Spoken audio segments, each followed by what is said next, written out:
avec du basket. Ça y est, malheureusement, c'est fini pour Wemby et les Spurs, battus ce week-end à domicile en finale NBA. Et Wemby très abattu après le match, hein, Juju. Oui, très abattu, mais très lucide quand même après la rencontre. Et à la fois sur ses limites et celles de son équipe. Il promet de revenir plus fort dès la saison prochaine. Écoutez-le.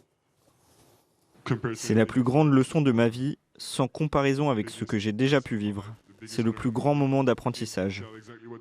Je ne peux pas dire exactement ce qu'est cette leçon, mais nous apprendrons de cela. J'apprendrai plus qu'à n'importe quel moment de ma vie. Voilà, Victor Wembanyama qui va revenir plus fort, c'est tout ce qu'on lui souhaite. Et pour revenir à ses propos d'après-match, est-ce qu'on apprend davantage dans la défaite ou dans la victoire? Vous avez 2 heures, ça fait un peu sujet de philo, on est en pleine révision du bac. Pierre Boubi, on apprend plus comment? T'as beaucoup appris, toi, dans ta carrière ou pas? J'ai beaucoup appris dans ma carrière. J'ai beaucoup appris, surtout dans les fêtes. Quand on joue, j'ai fait une montée, mais j'ai fait quand même pas mal de fois le maintien. Non, mais en fait, je pense que la défaite impacte beaucoup plus. Parce que tu es dans l'émotion, quand tu arrives à quelque chose, tu as une concrétisation de ce que tu as fait. Et c'est l'après, en fait, où tu apprends justement la gestion de ce bénéfice et de cette réussite.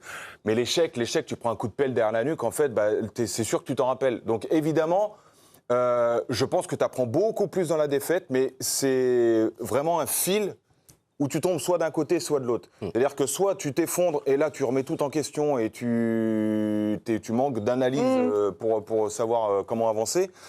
Soit tu tombes de bon côté et tu essaies de tirer le positif de tout ça pour justement progresser et ne pas refaire 2 fois les mêmes erreurs. Et c'est la marque des grands champions. Enfin, Wemby est très bien placé pour le savoir. Il fait un match contre une équipe, il était bloqué par quelqu'un, par un système. Tu peux être sûr que le match d'après, s'il rejoue contre la même équipe, il apprend. Il apprend, il fait pas 2 fois la même erreur. Et c'est surtout ça qui, pour moi, qui caractérise un petit peu ce qu'est Wemby. Ouais. Je vois Yohan Ryu qui prend des notes. Hein, non, alors non, c'est pas des notes, c'est des traits. C'est vrai, montre-nous à la caméra les notes de Tu m'as donné Yohan. l'idée. On ne voit rien du tout. On apprend plus dans la défaite ou dans la victoire, Yo-Yo? France, c'est un sujet que j'adore évidemment parce que c'est un sujet fondamental dans la vie, puisque dans la vie, nous passons infiniment plus de temps à perdre qu'à gagner. On me parle pour toi. C'est très personnel. Les grands sportifs et tout.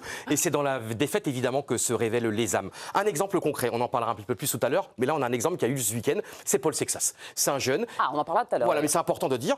Il fait une énorme erreur, tu vois, donc dans une descente, voilà, il prend l'extérieur et puis il tombe. Et il a dit lui-même, après, il fait l'interview extraordinaire à Eurosport où il dit « J'ai déconné, j'ai merdé, c'est de ma faute ». Mais là, il aurait pu abandonner, il aurait pu péter les plombs, son équipe aurait pu exploser en plein vol. Comment on fait? C'est vrai. Oui, il a abandonné. Après. Il a bien appris. Ça y est, mon argument. Bon, ça c'est Prochain exemple. C'est un autre argument. J'espère que tu vas pas baser tout sur ça, parce que sinon c'est foutu. Vas-y, Yo-Yo. Samedi, tu vois, c'est un truc. Et là, il y a un exemple extraordinaire parce que c'est un champion, évidemment, on le sait, c'est un prédestiné. Mais là, en plus, on sait que c'est un leader parce que ses coéquipiers ont roulé pour lui, les 5 coéquipiers ont roulé pour lui. Et là, c'est devenu samedi, ça sera le jour, peut-être quand il partira en retraite dans 20 ans, ça sera le jour peut-être où là, il est vraiment né définitivement. Un jour de galère, un jour où ça va bien, un jour où tu as 4 minutes de retard. Et grâce à tes coéquipiers, tu reviens dans la course. Il y a un autre exemple où là, c'est collectif. Ah, attention l'exemple. Ouais, mais non, parce qu'on vit d'exemples concrets. En 2005, il y a tout le monde dit, c'est la plus grande finale de Ligue des Champions de l'histoire, où le Milan AC de Berlusconi mène 3-0 et en seconde période prennent 3 buts en quelques instants et finalement on perd de tir au but. 99% des équipes ou des clubs auraient explosé en vol. Tu mènes 3-0 en finale des champions, tu prends 3 buts. Et là, Ancelotti est resté, Berlusconi est resté, les dirigeants sont restés, les joueurs sont restés. Et qu'est-ce qui s'est passé après? 2 ans plus tard, la même finale, Milan-Liverpool, avec quasiment les mêmes joueurs, le même entraîneur. Et bien là, ils l'ont remporté. Mais parce que ce jour-là, dans le vestiaire, après le match, ils se sont dit, France, OK, là, on a 2 possibilités. Ou on implose en vol, on s'insulte en disant c'est à cause de toi ou pas. Ou là, on va se comporter en homme et en grand club. Ils se sont comportés en homme et en grand club et ils ont gagné la Ligue des Champions 2 ans plus tard. OK, tu me cites des exemples de défaite et d'apprentissage dans la défaite. oui. Moi, je peux vous parler du PSG qui gagne et qui apprend de sa victoire et qui le refait l'année prochaine. Ça n'empêche pas, Mathieu. Tu peux apprendre aussi dans la victoire. Oui, tu peux apprendre exactement. Mais je sens que tu n'as pas d'argument.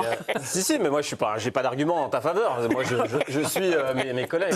Tu apprends infiniment plus dans la défaite parce que il y a plein de choses qui peuvent rentrer dans les paramètres pour une victoire qui, des fois, sont aléatoires. C'est même sans une bonne préparation, parfois avec de la chance ou en n'étant pas forcément le meilleur, tu peux gagner.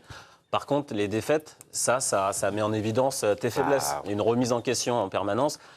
Et je pense que l'émotion également que tu as sur les défaites peuvent engendrer beaucoup plus de choses positif sur le futur. Donc, Mais t'es vraiment lucide dans la défaite quand t'as les idées regarde, noires, quand tu vois que du négatif partout. Je prends l'exemple du PSG, ce qui s'est passé contre le Bayern, ça leur a servi.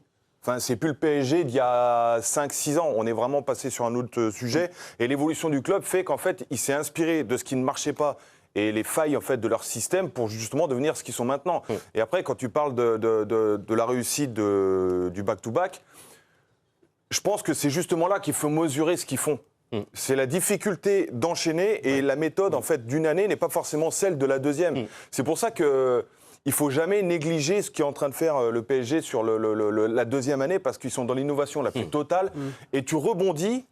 Mais tu apprends aussi de ta victoire parce que ça te donne quand même une certaine expérience sur ce que tu as fait avant. Quoi. Donc on apprend autant en gagnant Jamais de la vie. qu'en perdant. Non. Mais Julien, ils ont perdu pendant 10 ans, je le comprends Paris pas. Saint-Germain. Bah, vas-y, explique. Non mais je vous comprends pas. Mais le Paris je comprends pas Saint-Germain, ça. Mais explique pourquoi tu gagnes autant en gagnant. Regarde, Justement, Tu sais comment gagner. Tu connais le chemin. Mais regarde, tu c'est ce gagnes, qu'il est- attends, tu gagnes en confiance. Mais tu gagnes en confiance, mais c'est justement de ne pas passer à l'excès de confiance en se disant on connaît la méthode, maintenant on sait comment faire. Ça c'est faux. Mais Ça n'existe pas, ça. Ah bon, ça Tu existe t'en pas. es servi un peu, forcément. Tu t'en sers, mais la méthodologie de la saison 1 ne sera jamais la même méthodologie de la saison 2. Tu t'adaptes, mais parce que t'apprends en gagnant. Non. Mais les mecs qui ont gagné lors de la saison 1, ils ont beaucoup plus de confiance quand ils arrivent les lors mêmes. de la Pourquoi saison 2. tous ceux qui gagnent en saison 1 ne gagnent pas en saison Mais 2 constamment c'est pas pour généraliser, mais c'est pour te montrer que l'exemple du PSG, ça peut fonctionner. Ouais, mais Julien, C'est pas rare, comme normal. Julien.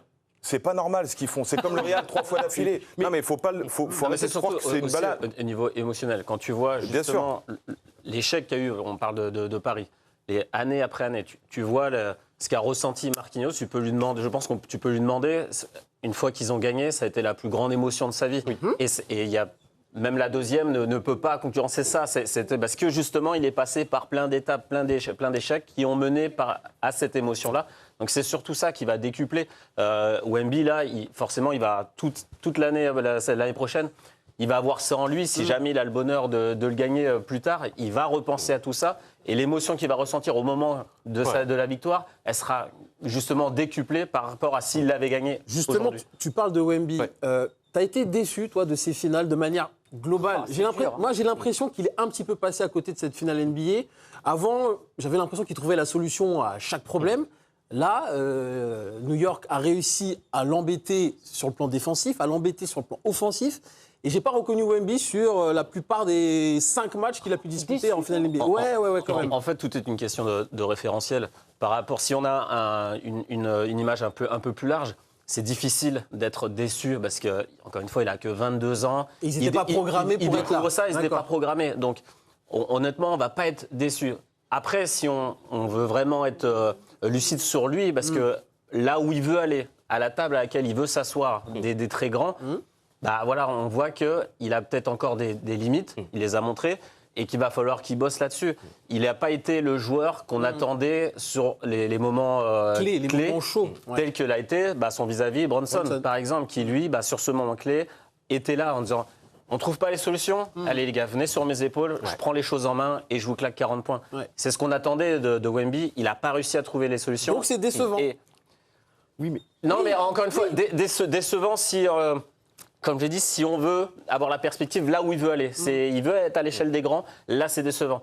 Maintenant, si on a juste un petit peu de Sa recul, courte carrière. sa saison est fantastique, au même titre que celle des Spurs, et on ne va pas lui en tenir rigueur. Et maintenant, ça va être de voir comment il va réagir l'année Du prochaine. coup, c'est quoi les leçons à tirer de cette défaite? C'est la finale 4 où ils ont 29 points d'avance et où ils s'effondrent? Ça va être quoi Non, France, c'est déjà, moi je trouve, c'est là où on voit que c'est un champion. Il a assumé.